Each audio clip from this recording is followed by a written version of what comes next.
ഇന്നത്തെ ഒരു KSRTC ഗവി യാത്ര കേട്ടോ. വെളുപ്പിന് 3 മണിക്ക് ഞങ്ങൾ പെരുമ്പാവൂർ KSRTC സ്റ്റാൻഡിൽ നിന്ന് യാത്ര പുറപ്പെട്ടു. കയറിയപ്പോൾ തന്നെ ഞങ്ങളൊന്നും ഉറങ്ങിയിട്ടാ. ഉറങ്ങി കഴിഞ്ഞിട്ടിപ്പം പത്തനംതിട്ട എത്തിയായിരുന്നു. പത്തനംതിട്ടയിൽ നിന്ന് നമ്മൾ ബ്രേക്ക്ഫാസ്റ്റും കഴിച്ച് ഗവിയുടെ തന്നെ ചെറിയൊരു KSRTC ബസ്സിലാണ് പിന്നീടുള്ള യാത്ര. ഇത് ഞങ്ങൾ ഗേൾസ് ഓൺലി ട്രിപ്പാണ്, കസിൻസിൻ്റെ. കുറേ നാളത്തോളം പ്ലാനിങ് ഇപ്പോഴാണ് നടക്കണേന്നുള്ളൂ. ഞങ്ങൾ നേരെ അവിടെ നിന്ന് പോയത് അടവി എക്കോ ടൂറിസമാണ്. അവിടെ ചെന്ന് കുറച്ചിട്ട് അവിടേക്ക് ഒന്ന് ചുറ്റിക്കഴിഞ്ഞ് ഞങ്ങളൊരു കൊട്ടവഞ്ചി സവാരി എടുത്തിട്ടാണ്. നല്ല രസമാണ്. അത് വേറെ തന്നെ ഒരു എക്സ്പീരിയൻസാണ്. അവിടെ നിന്ന് ഞങ്ങൾ നേരെ ബസ്സിൽ കയറി. ബസ്സിലായിരുന്നെങ്കിൽ കണ്ടക്ടറിൻ്റെ വക നല്ലൊരു പാട്ടും എൻജോയ്മെൻറ്റും കാര്യങ്ങളൊക്കെ ഉണ്ടായിരുന്നു. അവിടെ നിന്ന് ഞങ്ങൾ നേരെ പോയത് ഫോറസ്റ്റ് ഓഫീസിലേക്കാണ്. അവിടെ നിന്ന് ടിക്കറ്റ് കൊടുത്ത് കൂടെ ഒരു ഫോറസ്റ്റ് ഓഫീസറും കൂടി കയറിയിട്ട് നമ്മുടെ യാത്ര തുടങ്ങി കാട്ടിലൂടെ യാത്ര വേറെ തന്നെ എക്സ്പീരിയൻസ് ആവുന്നുണ്ടോ. കുറേ ഡാമുകളും കാര്യങ്ങളൊക്കെ ഞങ്ങൾ കണ്ട്. പഴയ ഡാമുകളും പുതിയ ഡാമുകളൊക്കെ പണ്ട് ബ്രിട്ടീഷുകാർ പണിത ഡാമുകൾ ഉൾപ്പെടെ ഞങ്ങൾ കണ്ടായിരുന്നു. അതിൻ്റെയൊക്കെ തന്നെയുള്ള ഹിസ്റ്റോറിക്കൽ കാര്യങ്ങളൊക്കെ നമുക്ക് സാറ് പറഞ്ഞു തന്നാണ്. ഞങ്ങൾ വൈകുന്നേരം 4 മണിയായിരുന്നു കേട്ടോ ഗവിയിലെത്തിയപ്പോൾ. ഗവിയിൽ ചെന്ന് ഓർഡിനറി സിനിമ ഷൂട്ട് ചെയ്ത ലൊക്കേഷനിലൊക്കെ പോയി ഞങ്ങൾ അവിടെ നിന്ന് നേരെ തിരിച്ചു.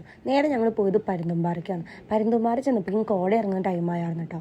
അവിടെ നിന്ന് ഞങ്ങൾ ചെറിയ ചായയും സ്നാക്സും കഴിച്ച് നേരെ പത്തനംതിട്ടയ്ക്ക് തിരിച്ചു. പത്തനംതിട്ടയിൽ നമ്മൾ ആദ്യം വന്ന KSRTC ബസ്സിൽ തിരിച്ച് പെരുമ്പാവൂർക്ക് എത്തി.